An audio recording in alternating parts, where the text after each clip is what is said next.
Nah, kalau kita diberi anugerah yang lebih oleh Tuhan, kita harus ambil tanggung jawab lebih gitu. Jangan merasa cukup dengan apa yang kita peroleh dengan diri kita sendiri. Saya selalu berpesan itu ke orang-orang di sekeliling saya. Kalau kamu diberi rezeki lebih, kecerdasan lebih, kamu harus ngambil tanggung jawab lebih. Salah satu tanggung jawab lebih, kamu harus masuk.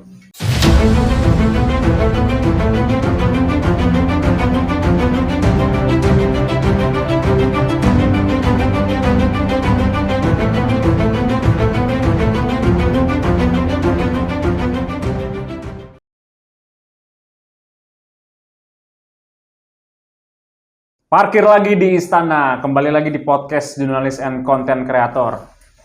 Kali ini saya kedatangan narasumber, beliau ini baru saja diberi amanah untuk lolos ke DPR RI. Ahmad Irawan, politisi muda Partai Golkar. Apa kabar Mas? Baik-baik, alhamdulillah. Dapil berapa Mas dulu? Dapil Jawa Timur 5, Malang Raya. Memang orang Malang Mas atau gimana? Hubungan historis dan emosional dengan Malang itu hanya kaitannya dengan kuliah. Jadi aku kuliah di Malang. Jadi sebenarnya di Malang itu ya perantau lah ya. Jadi lulus SMA 2007, setelah itu ke Malang kuliah ya. Setelah kuliah di Malang 2012 ke Jakarta merantau lagi. Jadi 17 tahun terakhir itu di Malang dan di Jakarta. Makanya ketika memilih dapil, ngambilnya Malang karena secara emosional ya dekatlah dengan Malang gitu. Saat itu penugasan dari Partai Golkar atau keinginan Mas Irawan sendiri untuk ke Malang? Keinginan sendiri. Jadi kalau kita nyalek itu utamanya misalnya partai seperti Golkar, pemilihan dapil itu ya tergantung dari calegnya juga, pengennya di mana gitu lah. Tapi ada juga penugasan khusus dari partai, tapi sebagian besar adalah pilihan dapil itu terhadap pilihan masing-masing calon anggota legislatifnya. Dulu suara berapa Mas saat pemilu kemarin? 61.000. 61.000. Suara partai, seingat saya 268.000. Jadi pertumbuhannya signifikan lah ya. Pengalamannya gimana Mas selama kampanye? Berapa lama dulu kampanyenya Mas? Menang pemilu 2024 itu rangkaian sejak keikutsertaan saya di pemilu 2019. Hasil 2019 itu kan kalah.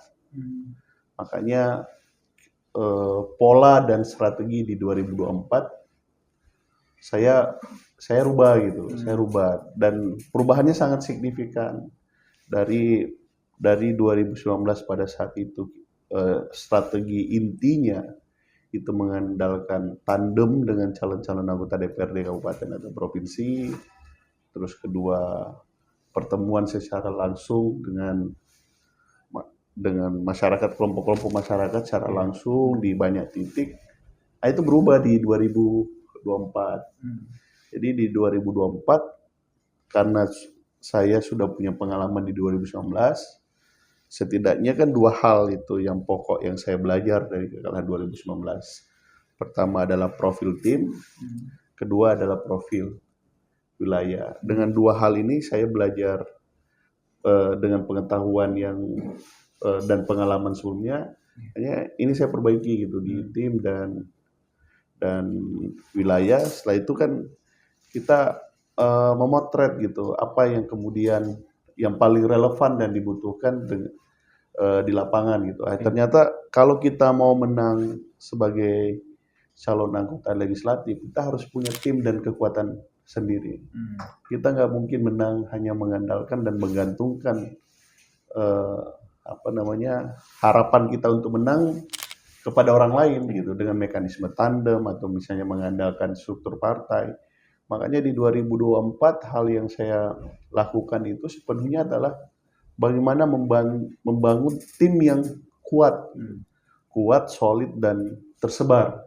Disinilah inti pemenangan itu. Pada saat caleg-caleg lain belum bekerja dan jalan, ya saya terus-menerus membangun membangun tim gitu. Iya. Jadi saya ingat betul sejak 1 Juni saya memulai pembentukan itu secara formal 1 Juni, meskipun secara komunikasi, silaturahmi, hubungan emosional itu tetap terus terjalin bahkan sejak kuliah ya, sejak 2007 itu.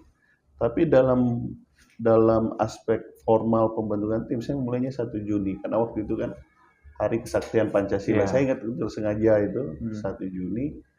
Dan saya tutup pembentukan tim di Skorcam Kordes itu, koordinator desa itu di tanggal 1 Oktober. Jadi tim saya itu terbentuk dalam periode Juni, Juli, Agustus, September, Oktober. Jadi 5 bulan gitu. Nah, di 5 bulan ini terbentuklah tim sampai kemudian tim yang saya bangun itu hampir di awal-awal sekitar 7.000 orang, 7.000 8.000 orang, menyesuaikan dengan, jadi koordinator kabupaten misalnya 5-6 orang, terus turun ke kecamatan menyesuaikan jumlah kecamatan, turun ke desa menyesuaikan jumlah desa, turun ke unit terkecil seperti TPS menyesuaikan jumlah TPS.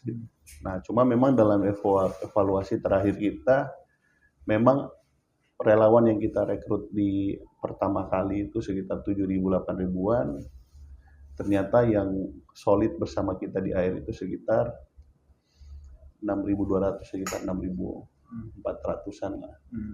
Jadi memang kalau kita, memang hitung-hitungan saya waktu itu bahwa satu tim, satu relawan bisa bawa 10-20 orang. Ya memang perkiraan saya sejak awal suara yang bisa kita dapatkan itu, dan itu yakin untuk menang itu di angka sekitar 82.000 gitu. Nah, meskipun di akhir ternyata hasil akhir jadinya 61.000 gitu. Tetapi itu termasuk apanya? Ya termasuk presisi lah.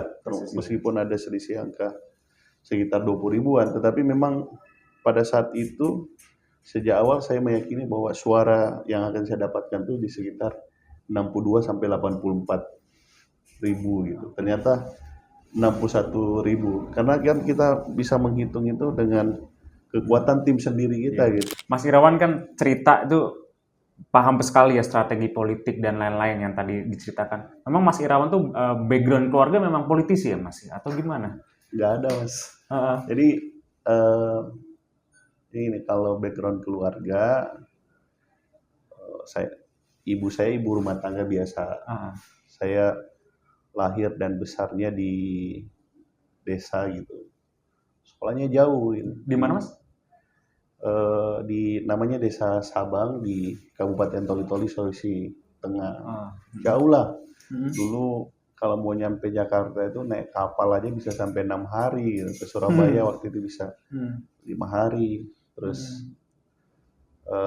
ya ibu rumah tangga biasa, lahir besar di desa. Kita pernah merasakan, ya di sawah pernah, di laut pernah gitu. Kalau bukan karena pendidikan ya kita nggak bisa sampai seperti sekarang. Ya bapak perwira polisi, tugasnya di sana di Toli di Sulawesi Tengah. Cuma kan polisi dulu kan gajinya nggak seberapa gitu. Buat nyekolahin anak satu aja itu dulu susah gitu. Saat kuliah ibu saya udah meninggal. Ibu, setelah itu bapak juga meninggal. Jadi ya pada saat ya proses perantau itu ya bapak ibu meninggal. Jadi dua-duanya nggak ada background politik. Saya pun sebenarnya nggak punya pikiran sebenarnya tuh Mas, masuk politik tuh, masuk partai itu nggak kebayang gitu. Karena kuliah kan, aku kan kuliah itu kan basicnya kan konsentrasi ya istilahnya. Konsentrasinya kan konsentrasi hukum tata negara gitu. Bayangan kita waktu itu dari kampung, kalau kita kuliah hukum tata negara, administrasi negara, bayangan orang itu kan jadi lurah, jadi camat, tertinggi itu mungkin jadi kepala dinas, sekda atau apa gitu. Cuma kan pada saat kita kuliah konsentrasi tata negara itu kan ada satu fenomena pembentukan lembaga-lembaga negara baru gitu. Karena sama konstitusi, komisi yudisial, pilkada dari sebelumnya tidak langsung jadi langsung gitu. Jadi banyak betul. Sehingga kita yang pada saat itu di bangku perkuliahan itu lihat figur-figur yang menonjol itu ya guru-guru besar di bidang hukum tata negara, administrasi negara. Jadi kita membayangkan pada saat itu ya mungkin ya Pak Jimli, Pak Mahfud gitu kan. Terus Prof Yusril awalnya. Jadi bayangin kita waktu itu ya kita mau jadi seperti itu gitu. Di Jakarta berubah. Ya akhirnya kita aktif lah jadi lawyer, jadi advokat gitu. Nah, begitu advokat inilah di Jakarta, dari yang sebelumnya pilkada tidak langsung jadi pilkada langsung, itu kan banyaklah perkara-perkara yang namanya perkara sengketa hasil pilkada itu di MK. Itu kan termasuk sebenarnya core kompetensi kita juga untuk mahasiswa-mahasiswa tata negara administrasi negara gitu. Karena itu kan termasuk pemilu itu percabangan dari tata negara semua gitu. Akhirnya banyak menangani itu gitu. Terus setelah menangani itu, terus banyak pula menangani perkara bisnis, asuransi, terus pelayaran dan lain-lain sebagainya. Nah, akhirnya kan jadi advokat. Ternyata makin ke atas, terus perkara yang kita tangani juga semakin besar. Terus di satu sisi juga menangani banyak perkara sengketa hasil pilkada, mendampingi kepala daerah. Akhirnya bersinggungan kembali dengan politik gitu. Meskipun keberadaan itu sebagai konsultan hukum pilkada gitu. Itu terus bersinggungan lah dengan senior partai macam-macam. Nah, termasuk juga saya bersinggungan kembali dengan jejaring lama yang pada saat saya kuliah gitu, yang backgroundnya sebagai aktivis gitu, aktivis organisasi mahasiswa. Begitu bersentuhan kembali, akhirnya terjerumus lah di partai, kira-kira gitulah. Ya udah ikut-ikut aja katanya. Ya udah aku ikut. Akhirnya diminta nyalek. Nggak ada keinginan saya mau nyalek, karena benar-benar profesi dan di dunia profesi itu saya merasa nyaman gitu. Merasa nyaman ya, dengan usia muda, penghasilan lumayan lah kalau untuk dibandingkan awal-awal kita di Jakarta gitu. Ya bisa ya cukup lah kan. Terakhir diminta masuk partai gitu. Terus diminta nyalek. Lama saya mikir-mikir. Malah istri saya nggak setuju gitu. Istri nggak setuju gitu. Setelah itu lama mikir, ya saya merenungi gitu loh. Kalau kita aktivis partai, tentu harus kita ikut pemilu gitu. Pembuktian kita sebagai aktivis partai itu ya menang pemilu gitu, bukan yang lain-lain. Jadi kalau ada aktivis partai nggak ikut pemilu gitu, ya ngapain jadi aktivis partai gitu? Nggak sah lah bang ya? Nggak kurang afdol lah ya kalau nggak ikut. Bukan kurang afdol, ya namanya aktivis partai. Pembuktian terhadap kualitasnya, visi misinya, terus keinginannya macam-macam. Ya dengan mengikuti pemilu dan mengenani kontestasi gitu. Nah itu baru politisi dan aktivis partai gitu. Kalau kita nggak ikut pemilu gitu, kan nggak ada bedanya kita dengan katakanlah sebagai aktivis NGO atau teman-teman media yang sama-sama juga bagian dari lembaga civil society gitu. Nah kalau intinya karena parpol itu keberadaannya adalah mendapatkan kekuasaan gitu, ya udah berarti kan wajib nyalek. Makanya saya putuskan nyalek, meskipun awal-awal tuh bohong-bohong sama istri gitu, bohong misalnya diminta senior, terus diperintah partai, terus kedua ya ini jaringan ini bagus buat kerjaan gitu. Jadi menghaluskan ke istri itu bahwa jaringan partai ini bagus buat dalam rangka mengakselerasi profesionalisme dan jaringan kita di dunia profesi gitu. Orang kan semua nonton TV, siapa yang nggak trauma gitu. Anggota DPR ditangkap, diselidiki oleh KPK gitu. Keluarga mana yang apa namanya yang kira-kira tidak punya perasaan khawatir gitu dengan situasi seperti itu gitu ya. Saya memaklumi apa jadi kekhawatiran keluarga gitu. Mas, di Malang itu kan Mas Irawan juga mengalahkan petahana-petahana ya. Itu strateginya, caranya gimana tuh Mas? Jadi kalau kita memilih dapil itu, kita itu harus bisa membaca data statis dan data dinamis dari pemilu ke pemilu di setiap dapil. Contoh, kalau misalnya ada petahana di situ, baru periode pertamanya, jangan coba-coba masuk ke dapil situ. Gitu. Karena pasti di periode keduanya, kemungkinan suaranya akan mengalami peningkatan gitu. Di periode pertama dia dengan status non petahana, dia bisa memenangkan kontestatif pileg di sana. Apalagi di periode keduanya dengan dukungan program dan kegiatan pemerintah gitu. Itu. Tetapi kalau ada petahana udah kira-kira periode ketiga, periode keempat di dapil tersebut, maka kita harus bisa melihat membaca datanya. Siklusnya itu suaranya dari pemilu ke pemilu tambah naik atau dia melewati grafik penurunan gitu. Nah, kalau dia misalnya pemilu 2014 katakanlah 82.000 gitu. 2014 sisa katakanlah 60.000. 2019 sisa katakanlah 35.000, 30. Berarti kan dia turun terus tuh. Nah, kalau dia turun terus, kemungkinan besar kan dapil tersebut tidak dikelola dengan baik gitu.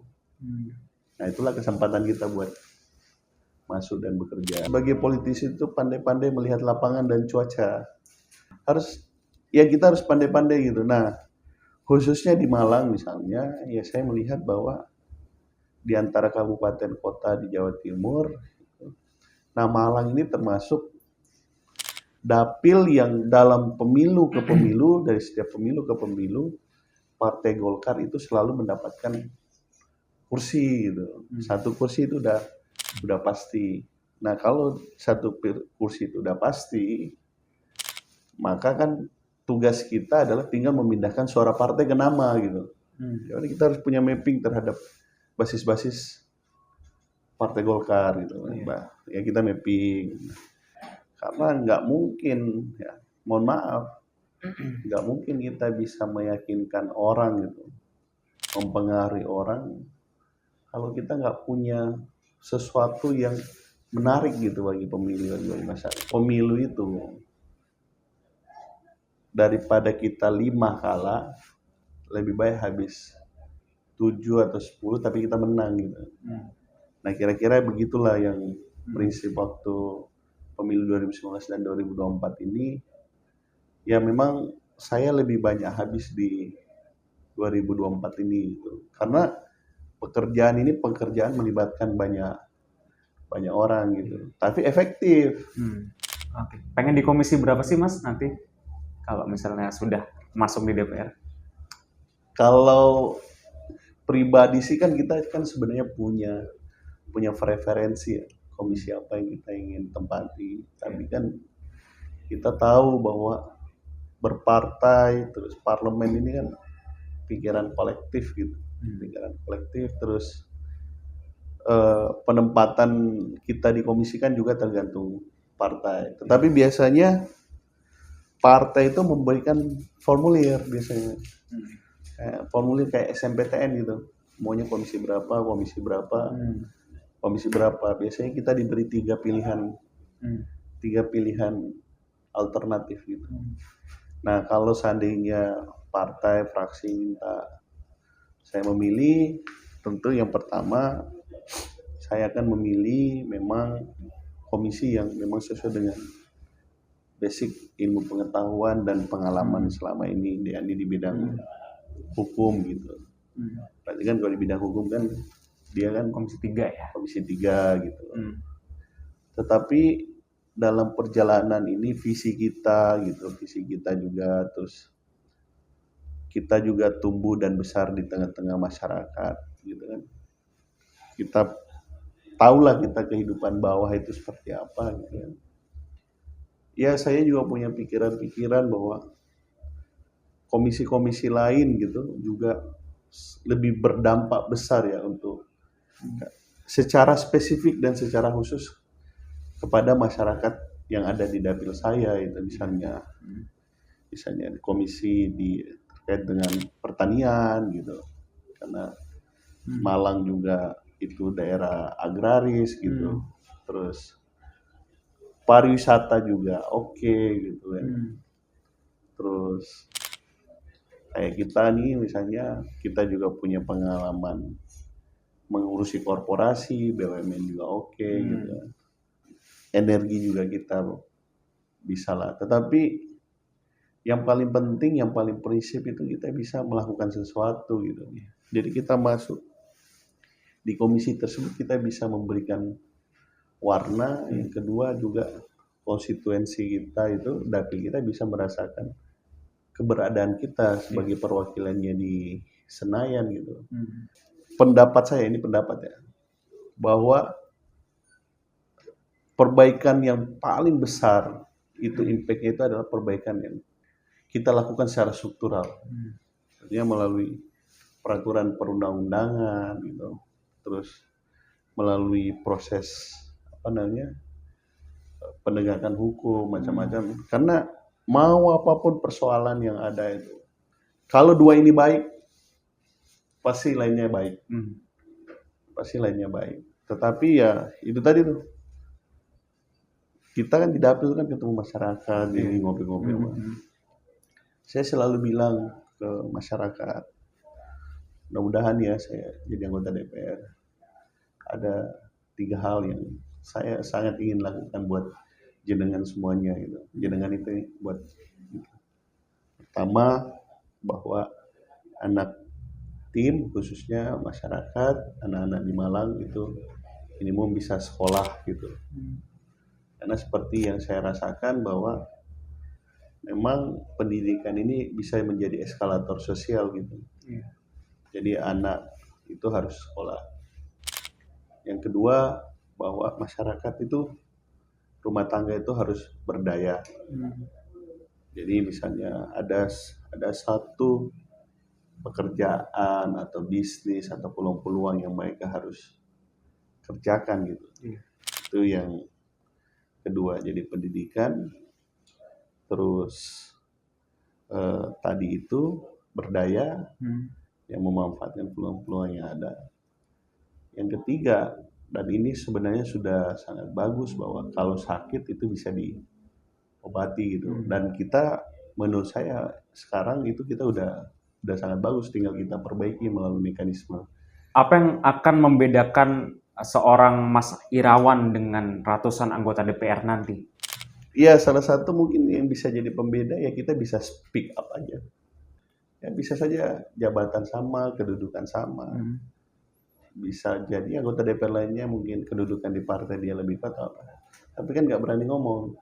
Yang kedua juga selain speak up ya mungkin kita bisa membawa pikiran-pikiran baru gitu.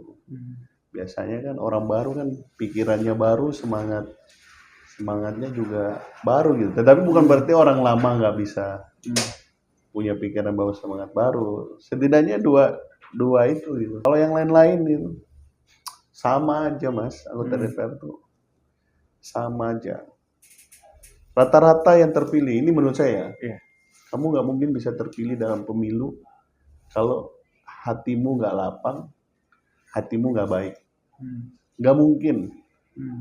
Sehingga pasti yang masuk di DPR itu, saya merefleksikan dari apa yang saya rasakan di masyarakat. Pasti orang-orang baik. Cuma memang mungkin ada something di negara ini, kok bisa orang begitu baik di tengah-tengah masyarakat diterima pemilihnya banyak gitu. Ketika berhadapan dengan struktur negara itu kok bisa jadi pelaku kejahatan gitu.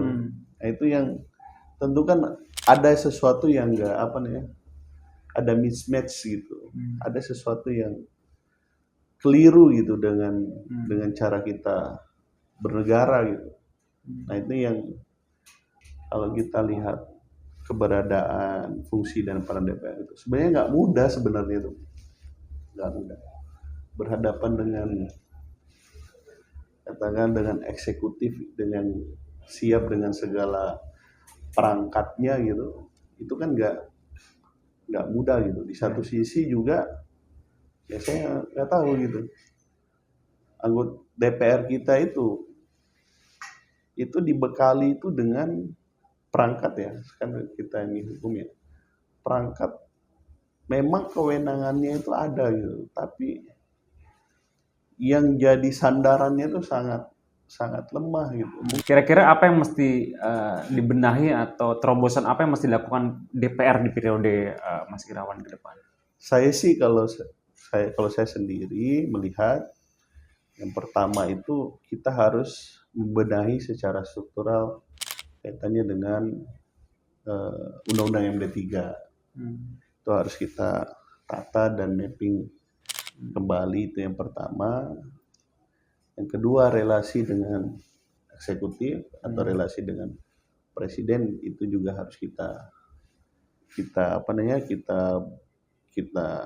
buat secara secara sesuai dengan prinsip-prinsip ketatanegaraan gitu. Ya, ada rasa hormat, ada check and balance di sana apa macamnya. Jadi proses-proses itu harus dilihat sebagai proses-proses yang biasa gitu. Nah ini yang harus kita coba tumbuh kembangkan. Oke. Mas Irawan, ini agak nyebrang dikit nih. Ini kan Pak Prabowo kan mau dilantik nih sebentar lagi.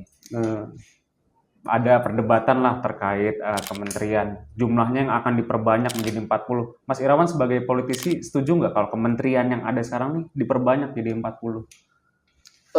Begini, memang ya undang-undang kementerian negara itu menurut saya yang namanya undang-undang itu harus fleksibel. Jadi hukum itu harus menyesuaikan dengan kebutuhan kita gitu.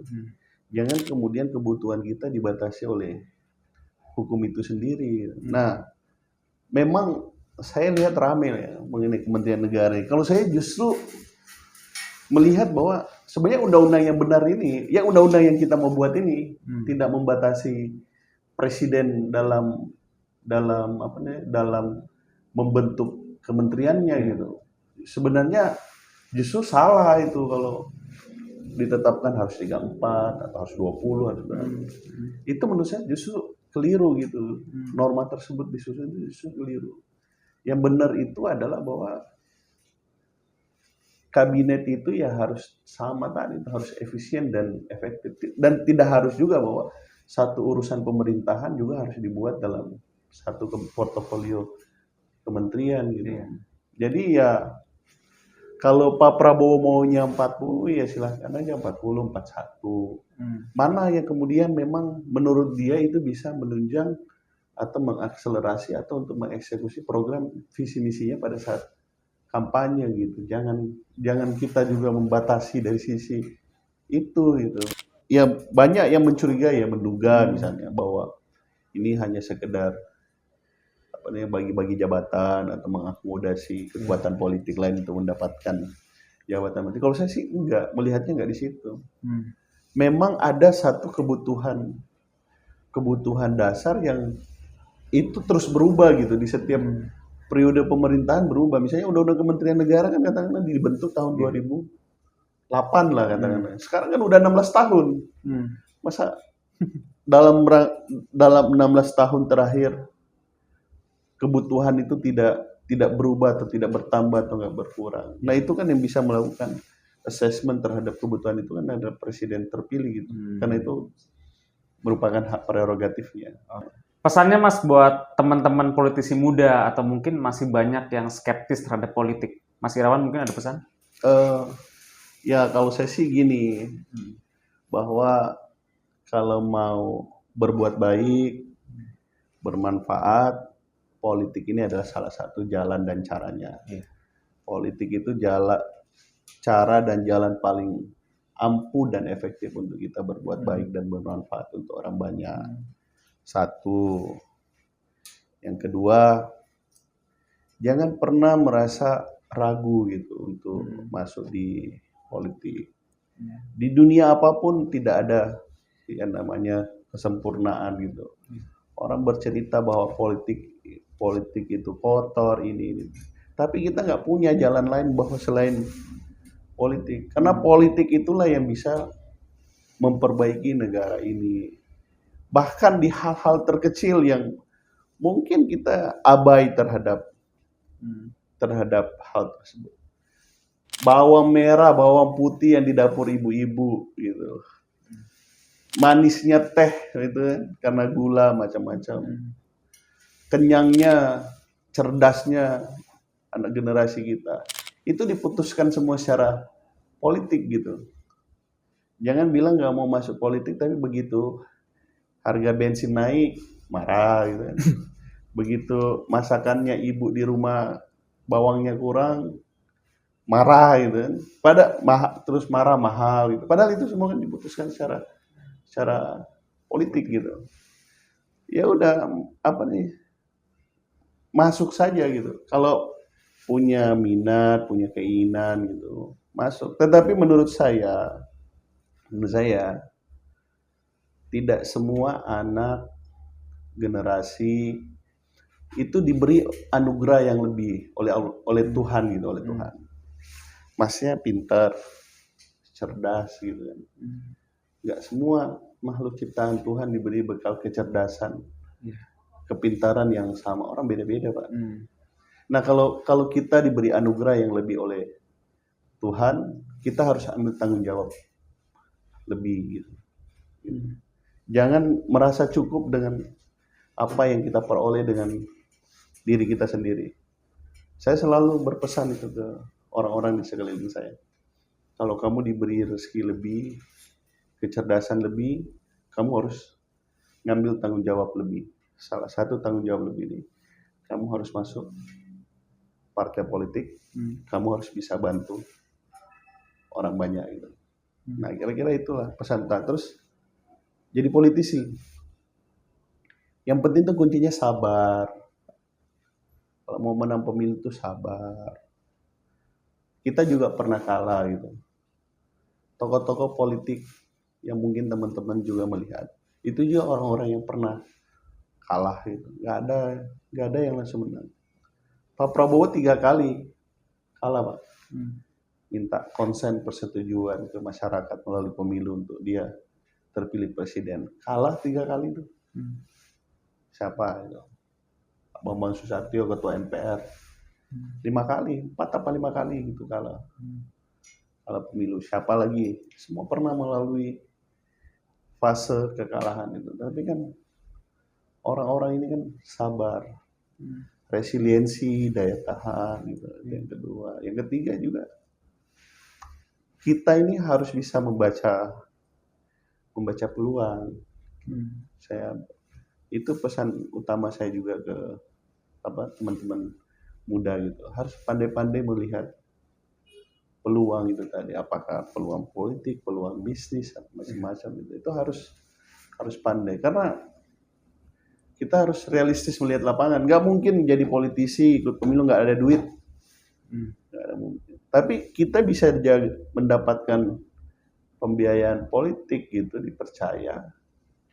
Kalau kita punya hubungan baik, silaturahmi baik, jaringan yang kuat, terus kita bisa menjaga kepercayaan. Orang pasti bantu gitu karena melihat visi misi dengan segala kelebihan kita. Orang pasti bantu. Dan itu banyak, Mas. Dari aktivis-aktivis sama macam-macam itu banyak. Dan menang pemilu kuncinya nggak hanya uang gitu. Ada kekuatan jaringan, pengetahuan macam-macam. Kalau hanya modalkan uang, banyak banget nih pengusaha yang pengusaha orang kaya raya, Pak. Toh kalah pemilu itu. Nah itu, jadi yang penting itu pandai-pandai lah. Dulu katanya pernah jadi pengacaranya pedagang pecel lele ya, Mas ya? Pernah. Jadi gini ceritanya itu. Saya itu kan fokusnya banyak di hukum korporasi. Aku kan kurator untuk perusahaan-perusahaan pilot.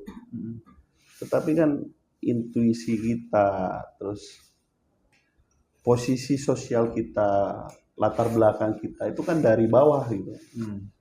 Tentu kan kita bisa mengetahui minyak goreng mahal, beras mahal, kita ngerti perasaan itu. Nah waktu itu saya membaca gitu, mempelajari apa sebenarnya persoalan dari kelangkaan minyak goreng pada saat itu gitu. Saya berusaha mempelajari gitu, karena kalau kita bicara terkait dengan pasokan, stok, kita kan salah satu penghasil CPO terbesar gitu. Berarti kan logika saya berarti kan kita nggak bisa, persoalannya bukan di persoalan stok sawit atau stok CPO itu sendiri gitu, tapi di proses produksi dan distribusi gitu. Nah itulah yang kemudian saya mendiskusikannya. Kebetulan juga ada pedagang pecel lele yang sering WhatsApp gitu, apa macam-macam. Ya sudah, saya bilang kita harus berjuang secara politik, secara konstitusi gitu. Waktu itu masih musim COVID kayaknya, baru selesai musim COVID. 2022 ya kalau nggak salah ya. Sepertinya. Nah, ya udah saya mendampingi itu pedagang pecel lele itu. Saya sampaikan kepada Hakim MK pada saat itu bahwa kaitannya dengan stok gudang macam-macam itu ada problem struktural, problem konstitusional dalam norma undang-undang perdagangan itu sendiri, khususnya dalam beberapa komoditas strategis gitu, komoditas pangan strategis bagi warga. Lama itu prosesnya, debat semua. Dan memang selama ini saya itu kalau di debat sama orang, misalnya ada problem-problem rame di publik apa macam-macam, di ujung biar saya menguji pendapat saya selalu bawa ke MK biasanya. Jejak digital banyak. Nah itulah yang kemudian saya selalu candain itu. Mungkin karena gugatanmu ini, bilang pecel lelenya, itu akhirnya ada namanya minyak goreng subsidi gitu, apa minyak curah sama minyak kita. Karena dulu memang keinginan kita pada saat melakukan gugatan itu ada minyak goreng memang khusus komersial, ada juga minyak goreng yang memang disubsidi oleh pemerintah gitu. Jadi meskipun sebenarnya secara teknis gugatan kita ditolak, tapi secara roh dari perjuangan kita itu dapat gitu, terkabul gitu. Impact-nya ada ya Mas ya? Impact-nya ada. Dan di MK itu di bagian dari pertimbangan hukum MK itu, di pertimbangan hukumnya obitur dictumnya itu, rasio desidendi dari putusan itu memang memaparkan itu terkait dengan tanggung jawab negara terkait dengan keberadaan pangan khususnya minyak goreng itu gitu. Oke. Menarik Mas ya. Ya. Yang menarik lah, menarik. Ilmu hukum memang menarik, menarik. Mas Irawan, makasih ya atas waktunya. Semoga sukses terus, makin berkarya dan makin dicintai oleh masyarakat. Ya Insya Allah. Sukses ya buat JCC Network. Terima kasih. Kapan-kapan main lagi Mas, nanti kalau sudah dilantik kita ngobrol-ngobrol lagi. Siap. Oke. Iya. Ya pemirsa, itu dia obrolan saya dengan anggota DPR terpilih Ahmad Irawan.